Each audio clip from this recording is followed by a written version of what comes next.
Abra sua Bíblia no Evangelho de Mateus, capítulo 28. Segundo o reverendíssimo bispo, a gente tem que ler a palavra não sentado. Aqueles que puderem, né? O Evangelho de Mateus, capítulo 28.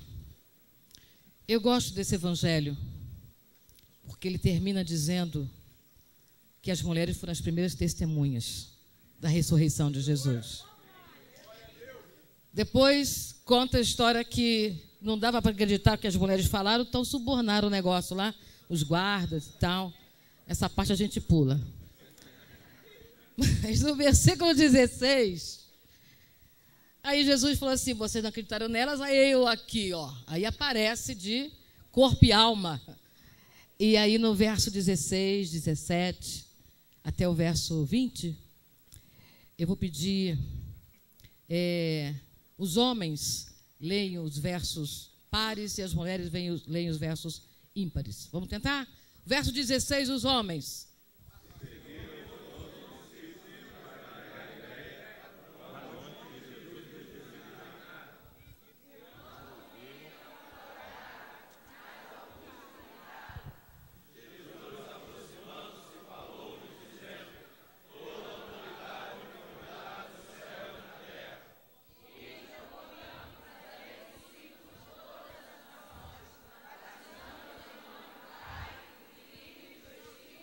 Todos juntos?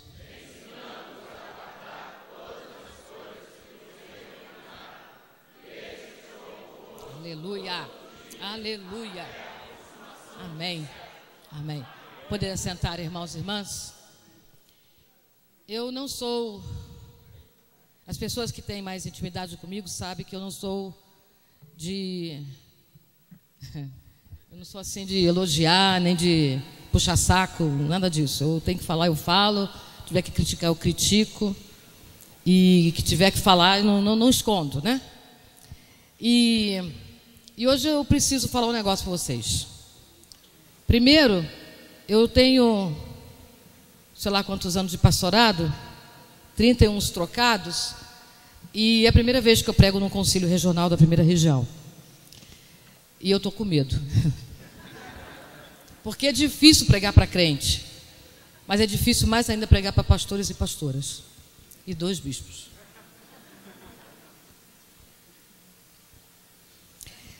Segundo, a nossa região tem mulheres e homens competentes, com ministérios relevantes na vida dessa igreja, que são fantásticos. Pessoas que com muita dedicação, com esmero, fazem e acontecem na vida da igreja em todos os níveis. Na igreja lá, local, no distrito, na região e a nível nacional. Pessoas assim que são impecáveis no serviço e no servir. Há irmãos e irmãs que são bênçãos para abençoar. Eu agradeço a Deus, muitíssimo mesmo, pela vida dessas mulheres e desses homens. Muitos me ensinaram, continuam me ensinando. Muitos me criticaram, continuam me criticando. Muitos me motivaram e outros desmotivaram. Mas não tem problema, estou aí firme e forte. Irmãos e irmãs extremamente habilidosas em todos os trabalhos.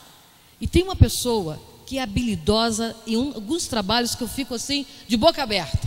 É na música, é na liturgia, é na pregação, é no pastoreio, é no ensino. Impressionante. Eu não tenho nada disso, mas tem gente que tem, né?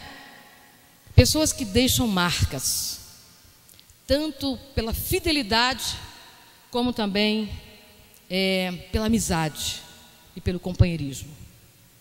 Eu, reverendíssimo bispo Paulo, reverendíssimo bispo Luiz, em nome da COGEAN, em nome do Colégio Episcopal, em nome da sede nacional, nós queremos agradecer à primeira região eclesiástica pela cedência de uma dessas pessoas e também reconhecer o ministério relevante, mas muito relevante, que é a reverenda Renilda Martins Garcia, na área nacional, nesses últimos, sei lá quantos anos. Entregamos a você uma medalha, um sinal da nossa gratidão e nosso reconhecimento. Não fica livre da gente. Pode ficar. Pode falar o que está escrito aí. Fala o que está escrito ali. Pega o óculos. Eu prometo que vai tirar 5 minutos da pregação. Tem atrás, tem que virar atrás. Dá para ver? Faça tudo de bom que você puder, de todas as maneiras que você puder, por todos os meios que você puder. Então, em todo lugar que você puder, por todo o tempo que você puder, para todas as pessoas que você puder, e enquanto você puder. John Wesley.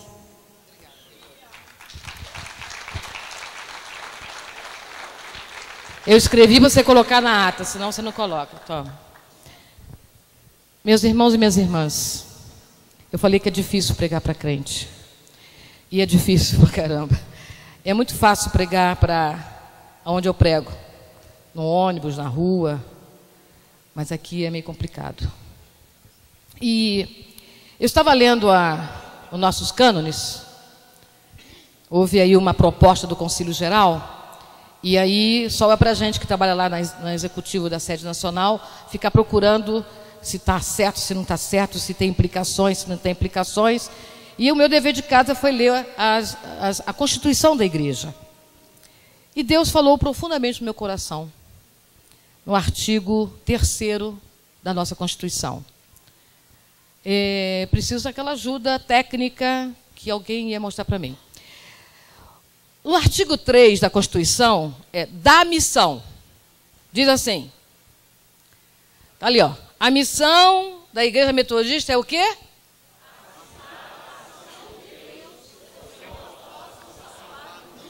Não se discute, verdade? Beleza. O parágrafo único, muda, é que me chamou a atenção. A Igreja Metodista cumpre a sua missão realizando o culto de Deus, pregando a sua palavra, ministrando os sacramentos, promovendo a fraternidade e a disciplina cristãs e proporcionando a seus membros meios para alcançarem aí está em negrito, experiência cristã progressiva, visando ao desempenho de seu testemunho e serviço no mundo. Vou dizer assim, não entendi nada. Mas essas 2 últimas linhas me chamou a atenção. Visando o desempenho de seu testemunho e serviço no mundo. O que é isso? Essa é a parte mais desafiadora da Igreja Metodista. Desenvolver um estilo de vida que permita o testemunho público da fé. O que é isso? Discipulado, gente. Não é não, bispo? Bispos. Desempenho do seu testemunho e serviço no mundo é discipulado. Sabe quando que foi escrito essa Constituição? Em 1870. Conta quantas bênçãos, quantos anos tem isso? 41 anos que a gente diz isso aí. Não estamos inventando a igreja. A nossa Constituição diz que nós fazemos missão com o discipulado. Não está escrito a palavra discipulado, Joana, mas está escrito desempenho do seu testemunho e serviço no mundo.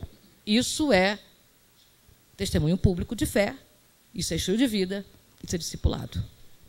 Quando eu li isso, eu falei, glória, tá no... Vamos frente. Aí eu pego esse negócio aí na sua bolsa. Isso aqui custa baratinho, mas tem que usar que nem a Bíblia. Vai ficar amassado.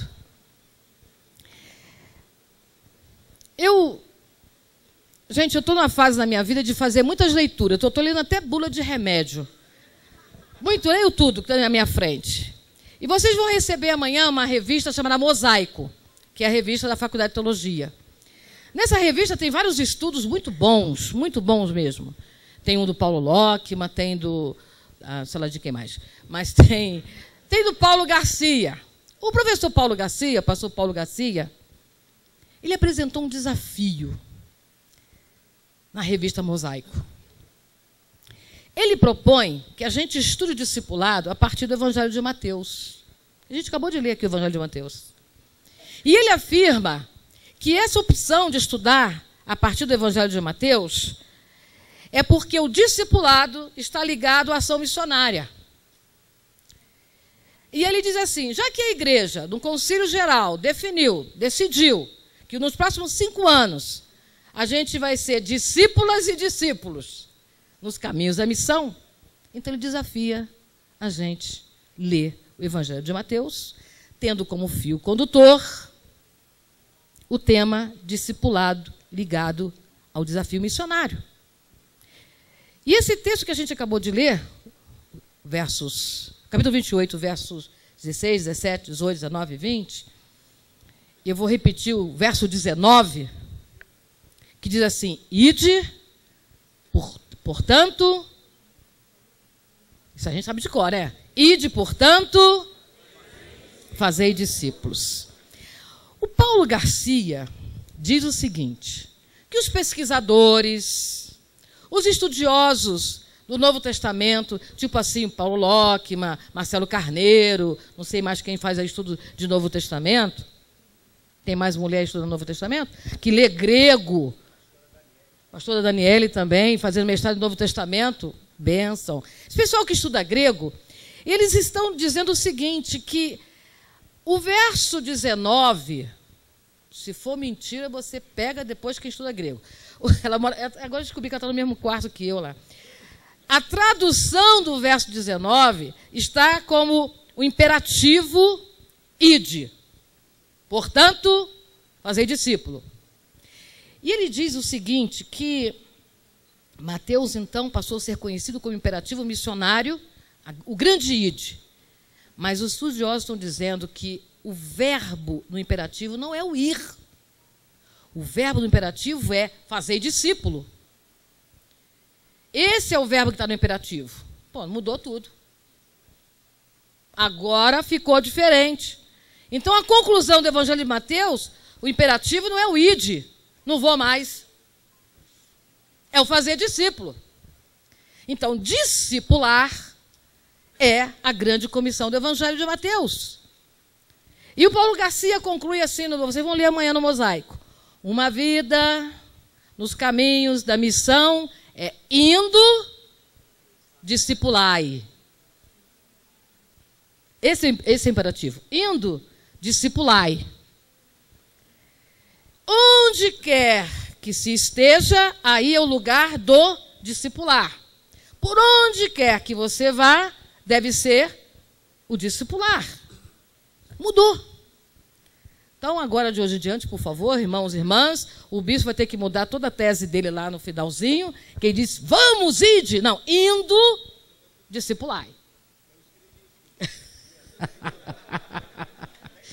Não vem com esse papo, não. Aqui nesse livrinho, minhas irmãs leigas e leigos, porque os pastores já leram isso aqui comigo. Mas vocês, não sei se depois vai ter para os leigos e para a leiga, mas esse aqui tem 6 ênfases para o quinquênio.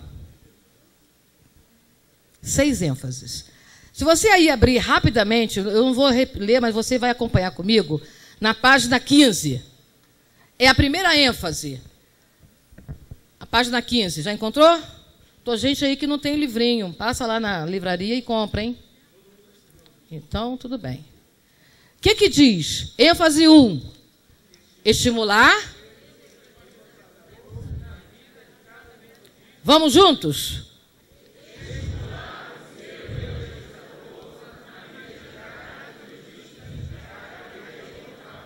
Na página 16, ênfase 2. O que diz? O carisma.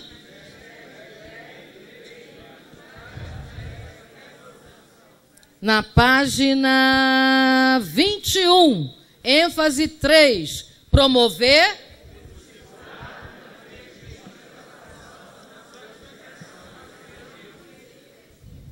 Na página 24, ênfase 4, fortalecer. Na página 26, ênfase 5.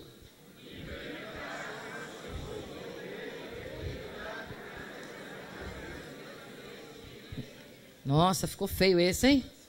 Implementar ações que o quê? Meio ambiente. E a última ênfase, promover maior e respostas no clamor. Essas são as 6 ênfases. Vocês vão ler isso durante 5 anos, todo dia, toda noite. E eu vou parar na terceira ênfase que me chamou a atenção, que é assim, promover o discipulado na perspectiva da salvação, santificação e serviço. Está aí na página 21. E nessa perspectiva eu comecei a pensar em referências. Eu tenho que olhar sempre para algumas referências. Acabei de falar com o bispo Paulo, que ele falou assim, mas eu nunca fui tão homenageado porque fui eleito presidente. Eu falei, porque você é uma referência. Eu sou uma que preciso de ter referências. Então eu comecei a procurar e buscar na Bíblia, na história, referências para eu poder refletir sobre discipulado na perspectiva da salvação, da santificação e do serviço. E nessa perspectiva eu pensei em 3 referências. Salvação, santificação e serviço. Fui buscar 3 referências. Referências para nós que somos discípulas e discípulos, que estamos nesse caminho da missão de cumprir o mandato de Jesus. 3 referências para, por exemplo, ajudar a analisar a pesquisa do IBGE. Eu falei uma bobagem ontem, eu falei para vocês anteontem, sei lá, que o menor município em população é Macuco. Eu errei, é Macuco. Isso foi certo. E a maior é a cidade do Rio de Janeiro. E esse negócio aqui, gente, mostra o número de população que tem nas cidades do nosso estado. Né? Há populações de 300 mil habitantes, parará, parará. Não vou ler isso, não, se deixa para lá.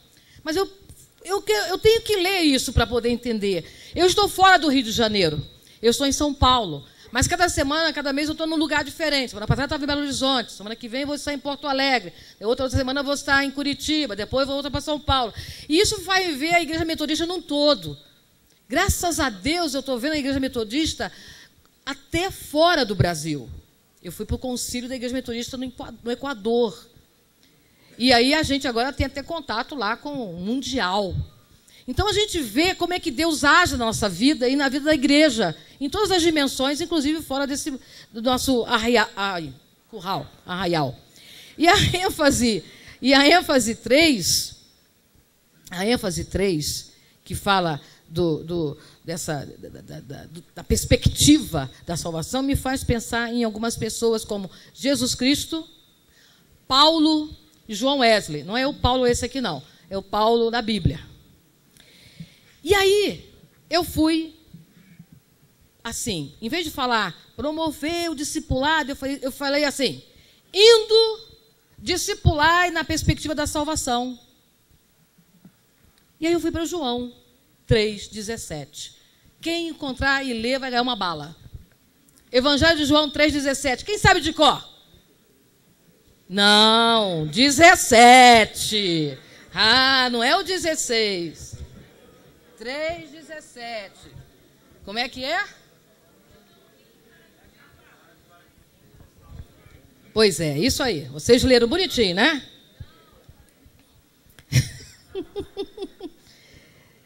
Quando eu li esse texto, veio uma pergunta no meu coração. Eu moro na maior cidade do país, São Paulo. Eu não sei quantos milhões de habitantes, mas é muita gente. Mas eu acho que tem mais carro do que gente. Na minha mente, o meu coração veio assim: Deus ama a cidade de tal maneira que dá seu Filho Jesus Cristo para salvar a cidade. Você crê nisso? Você crê assim, lá dentro do seu coração, dos seus intestinos, que Deus ama a cidade que você mora e dá o Jesus Cristo, o Filho dele, para salvar essa cidade que você mora? Isso é difícil. Porque a gente, quando chega nas férias, a primeira coisa que a gente faz é sair da cidade. Quero uma casa no campo. Tarará, tarará, vou pescar. Na beira da praia. A gente quer sair da bufunfa. E quando a gente lê os evangelhos, minhas irmãs e meus irmãos, vocês leem mais do que eu, Amém? É mentiroso. A gente vê que Jesus percorria todas as cidades e povoados, que o ministério de Jesus foi no meio do povo, no meio das pessoas, no meio da cidade. Capítulo 9 de Mateus conta isso maravilhosamente. O bispo Paulo escreveu uma tese, está ainda nessa revista Mosaico, sobre, eu não sei se é isso não, mas é minha interpretação, o percurso de Jesus saindo da Galileia até chegar em Jerusalém, do capítulo 9, verso 51, até o capítulo 19, verso qualquer coisa, onde Jesus passava, eram transformadas, restauradas e libertadas vidas. Houve transformações até de cultura. Vide a história do samaritano e da samaritana. E outras. Racismo foi transformado. Indiferença foi transformada. E quando essas pessoas tinham um encontro com Jesus, segundo tanto Mateus como Lucas, essas pessoas tiveram suas vidas transformadas, desenvolveram um ministério relevante nas cidades. Quando eu olho hoje para a minha cidade, quando eu olho hoje para o meu ministério, e eu quero te convidar a você a olhar para o teu ministério na tua cidade, sabe qual é a surpresa? A gente prega para gente crente, a gente anda com gente crente, a gente aconselha gente crente, a gente prega, discipula a gente crente, a gente visita a gente crente, a gente almoça, janta com gente crente, a gente vive com crente. E a gente não tem agenda para as pessoas da cidade. Estou exagerando? Principalmente para as pessoas vítimas da violência, da solidão, da intolerância, dos preconceitos, lá no chamado urbano. Então, quando eu olho para Jesus, essa perspectiva de discipular e na perspectiva da salvação, Jesus é a minha referência. E eu fico chocada, porque há muito para fazer. Indo, discipular na perspectiva da salvação. Isso é estar aberta à mudança do estilo de vida que a gente tem. Como disse o bispo Paulo, de ver Faustão, de ver sei lá o quê. A segunda referência, indo discipular na perspectiva da santificação. Eu vou para Paulo. E quando eu leio o livro de Atos dos Apóstolos, capítulo 14, eu fico muito incomodada. Porque diz lá no capítulo 14, verso 19, Paulo foi arrastado para fora da cidade, levou uma paulada, levantou-se, deu a volta, entrou na cidade, falou de Jesus, proclamou Jesus e fez discípulos. O pessoal escondeu Paulo e voltou para a cidade. E foi para Listra, Icônio e Antioquia. Que carinha chato esse Paulo. Que atitude desse cara. Essa cidade má. Essa cidade que tem violência, que tem concorrência. Essa cidade que tem solidão, apesar de ter uma aglomeração de pessoas, que tem injustiças. Essa cidade assusta, mas a cidade também fascina. E esse cidadão chamado Paulo foi um pastor missionário pela cidade.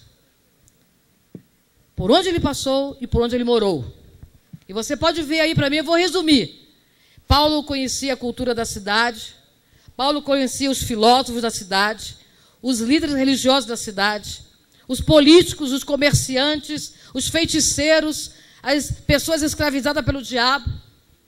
Paulo andava pelas praças, pelas ruas, pelos mercados, pelas prisões. Foi visitar alguém na prisão? Ele foi preso mesmo. Ele conhecia o porto. O cara foi pastor da cidade, na perspectiva de santificação e acolhimento.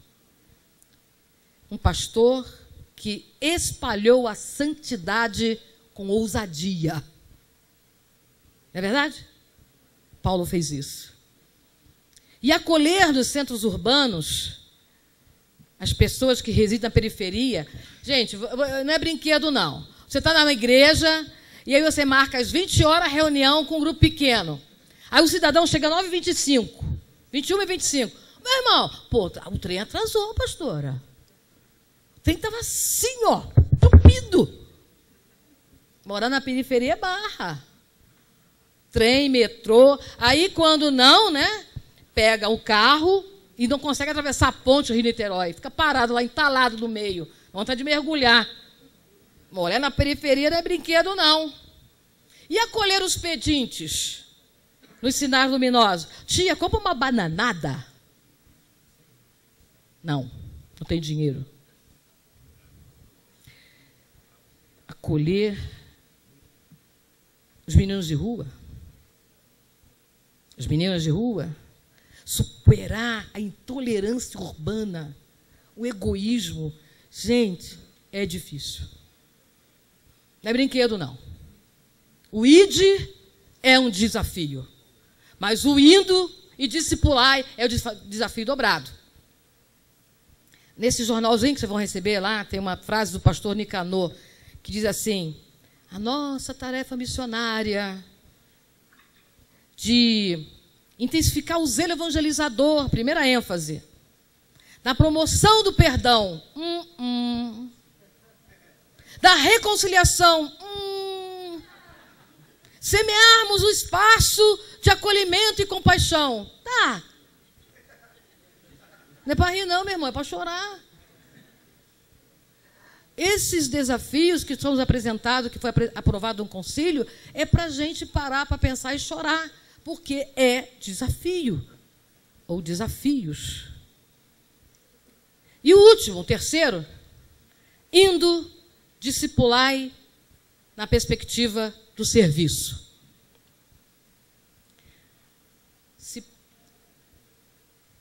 Com Jesus foi difícil, com Paulo mais ou menos, e com João Wesley. Eu vi esse filme que está aí, né? Estão vendendo aí, não sei quantas vezes, porque eu tive que falar com os juvenis, depois falar com as mulheres, depois falar com os homens, depois falar com os jovens, depois no trabalho. Então eu já estava assim, já tinha de cor as falas do filme, né? Mas uma coisa que me chama a atenção na vida de Wesley é que ele chegou na igreja para pregar. Estava fechado com cadeado. Ele bateu, aí o cara abriu a porta. O que é, Wesley? Eu vim pregar. Fora daqui, meu irmão. Você está fora. Aqui você não prega, não. O cara é pastor da igreja. Ele sai e vai para o cemitério. Sobe no túmulo do pai dele e prega. E ele, nessa pregação, ele disse a frase que ficou sendo a de mais conhecida da sua vida: o mundo é minha paróquia. Nessa perspectiva do serviço, eu pergunto para você: a cidade que você mora é a tua paróquia? A cidade que eu moro é a nossa cidade é a nossa paróquia? Tem que ser. Mas é muito confuso, gente. Estou falando com muita sinceridade. É difícil fazer a nossa cidade com a nossa paróquia. Porque a gente quer colocar o ar-condicionado na nossa paróquia. A gente quer colocar um púlpito desse aqui, que é caro para dedéu de acrílico. Quer colocar um microfone daquele bonitinho, branquinho, assim, que só o R.R. Soares tem, né? Aquele assim, bonitinho. Eu vou ter um negócio daquele. Não sei para quê. No grupo pequeno não precisa de microfone, né? Tem que comprar um data show com sei quantos lumes, porque lume menos, lume mais não ilumina. Cara, a paróquia não é isso. Então, essas perspectivas que estão aqui, essas ênfases que estão aqui, são coisas importantes que nós já fazemos, mas outras nós não conseguimos fazê-las. E só o Espírito Santo de Deus vai nos ajudar a fazê-las. Urge falarmos de Jesus Cristo na cidade. Eu falei para vocês que eu estou lendo tudo, até bula, né? Eu li agora recentemente um livrinho que eu encontrei lá no Adoro e Sebo. Gente, sebo é muito bom. Eu faço caminhada assim, entro no sebo. Ah, não, aquele livro. Estou levando até livro de história, né? A gente está lendo agora A Princesa Também Solta Pum. Muito bom esse livro de história. O livro diz o seguinte.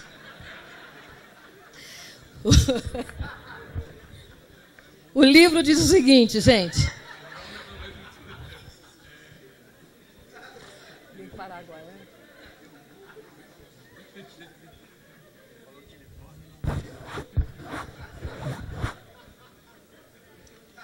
Agora vai ficar sério, gente. O que é isso? Há 3 vocábulos relacionados à palavra discípulo. Aí o pessoal que estuda grego me ajuda. Vocês falam grego, eu falo português. Mas a palavra discípulo tem 3 vocábulos lá no grego para relacionado à palavra discípulo. São 3 vocábulos. O primeiro é seguir. O segundo é aprender. E o terceiro é imitar. Então, aí eu resumi. Então, eu sou seguidora, aprendiz e imitadora. Sou discípula, né? Eu sou seguidora, eu sou aprendiz, eu sou imitadora. Você, homem, é seguidor, aprendiz e imitador. Todas nós e todos nós somos seguidoras e seguidores de Jesus. Há alguma dúvida? Não. Somos seguidores. É possível que haja algum entre nós seguidores, assim, meio espectadores. Mas acredito que a partir de hoje haja uma predisposição para uma relação de comunhão mais íntima com Jesus Cristo e ser muito mais do que seguidores e espectadores. Todos nós e todas nós somos aprendizes. E temos que ser aprendizes. Eu me lembro que uma vez o Carlos Alberto Tavares Alves, está aqui ele? Saiu mais cedo. Tem gente que pode sair mais cedo. Tem um que tem que ralar, igual o presidente ali, ó, rala. Ele falou assim para mim, eu não gosto dessa música que fala que somos aprendizes. Nunca se forma. Escola dominical nunca forma ninguém. Mas não é para formar. Educação não forma. Educação a gente aprende a viver. E você, quando é aprendiz, você aprende a viver. E aprende a viver para sempre. É aprendiz eterno, claro.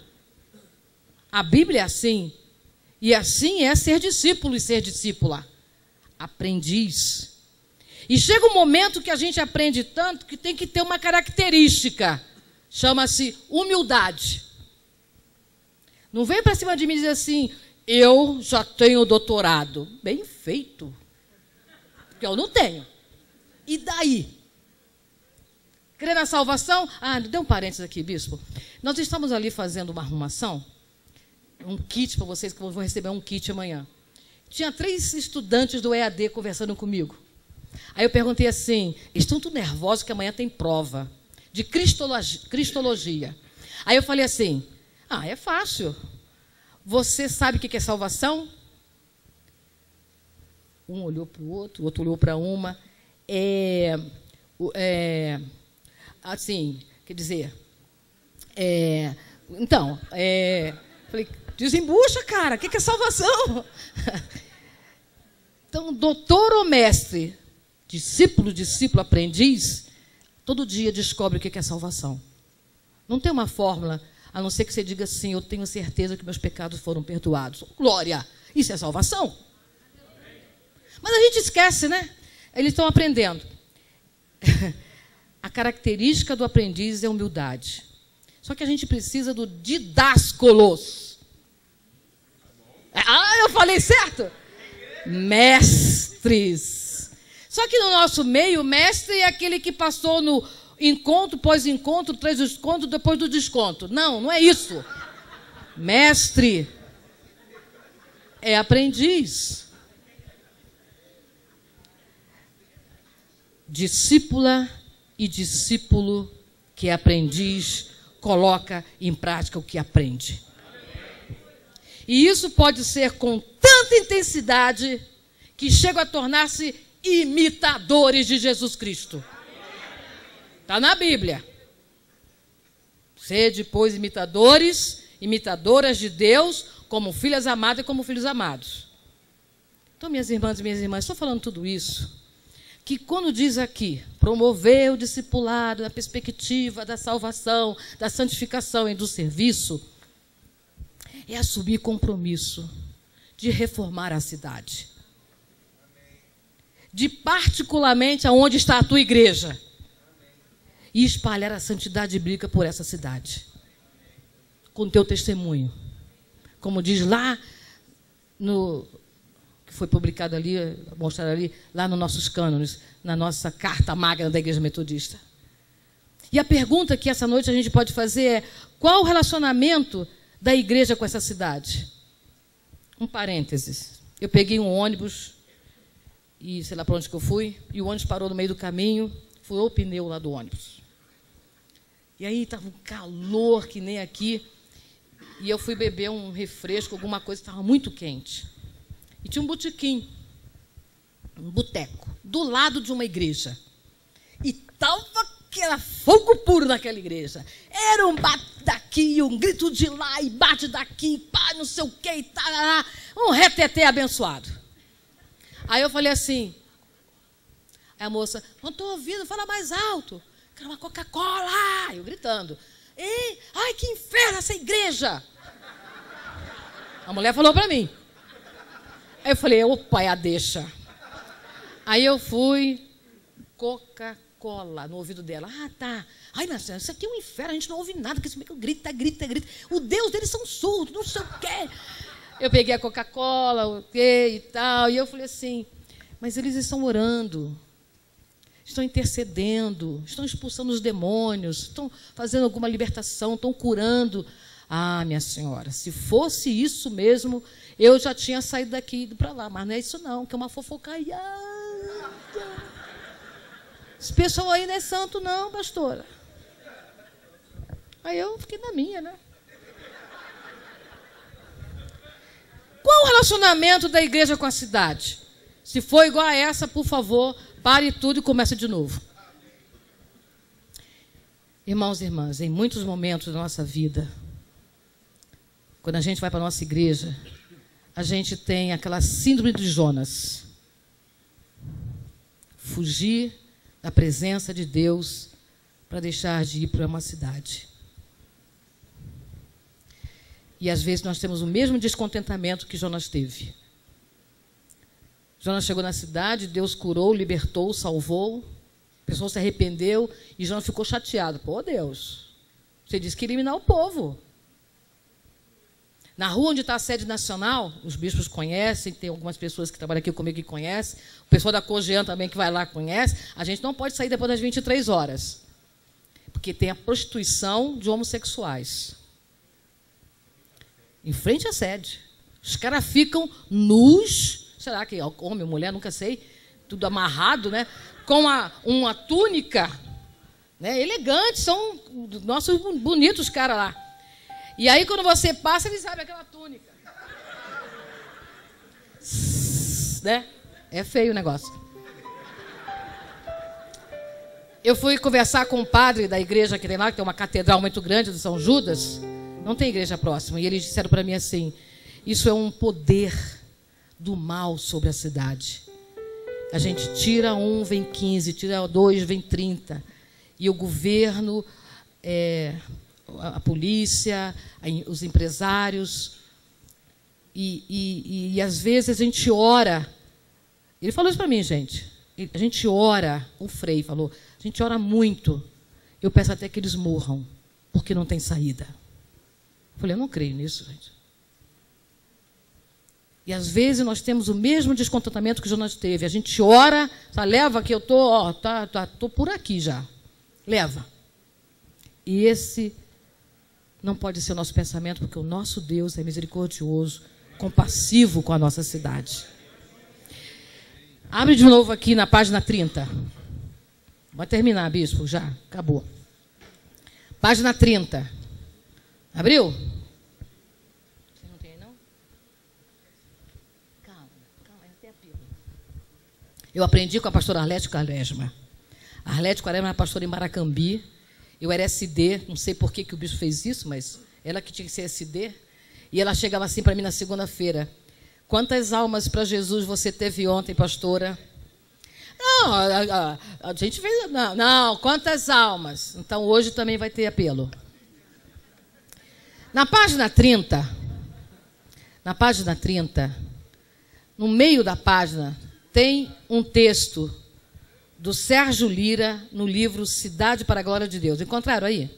Na página 30 desse negócio aqui, ó. Segundo parágrafo. Eu quero convidar você para ler isso que esse cara fala. Eu não sei quem é esse cara não, mas ele é bom, hein? Diz assim, afirmativa dele. que é desafiadora para a igreja. A igreja de Jesus. Aqui eu posso falar Jesus. Lá em São Paulo me criticam. Vamos lá. A igreja de Jesus não está na cidade.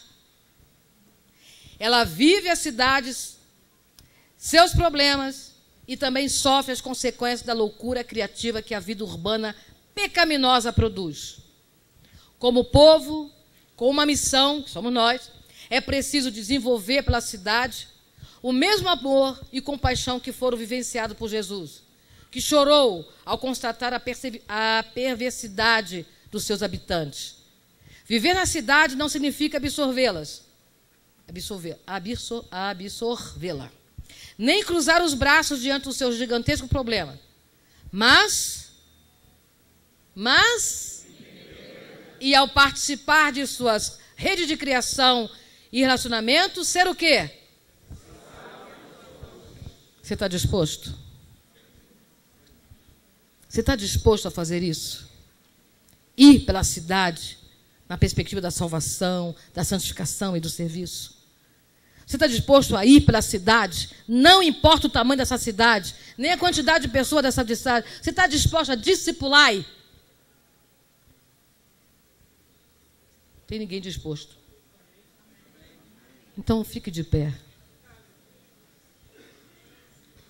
E a gente vai orar.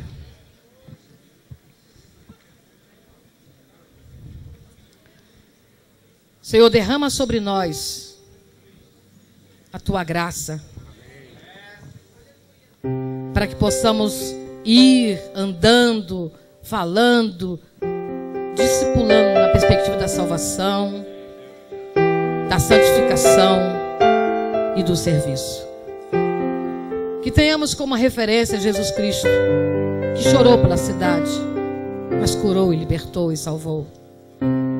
Assim como foi Paulo, que foi perseguido, que foi arrastado para fora da cidade, mas não desistiu, perseverou e fez discípulo na cidade. Que foi ousado. Derrama a tua graça sobre nós, assim como derramaste sobre a vida de John Wesley, que não negou, que não desistiu, mesmo com as portas fechadas. Ajuda-nos a olhar para a nossa cidade, para a nossa igreja, para a nossa família, para a nossa casa. Como Wesley disse no mundo da paróquia, que seja a nossa paróquia, a nossa cidade. Ajuda-nos a falar mais de Jesus Cristo. Retira de nós, ó Deus, esses sentimentos e ressentimentos, esses temores. Ajuda-nos a sermos aprendizes, imitadores de Jesus Cristo. Precisamos de mestres, mas precisamos de humildade. Ajuda-nos, Pai, como filhas, como filhos, a sermos servos e servas. Ajuda-nos, ó Deus, a assumir esse compromisso de reformar a cidade, as cidades do estado do Rio de Janeiro, particularmente a nossa cidade, onde está a nossa igreja. Ajuda-nos a ser mais ousados, a espalhar a santidade bíblica. Ajuda-nos, Pai. Não nos permita ter síndrome de Jonas. Não nos deixe fugir da tua presença. Impeça-nos, ó Deus, para que possamos perceber a tua misericórdia, a tua compaixão nos nossos atos, nas nossas ações. Dá-nos, Pai, esta graça, em nome de Jesus.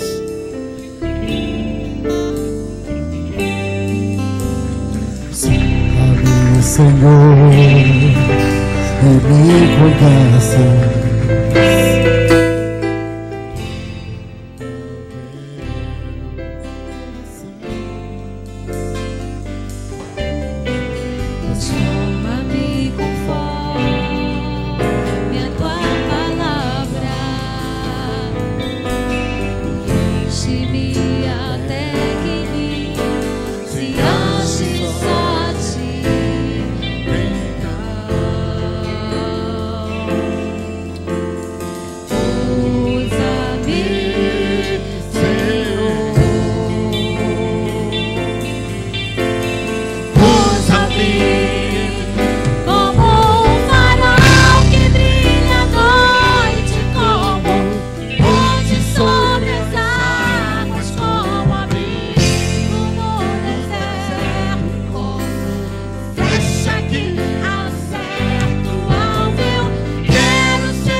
Senhor.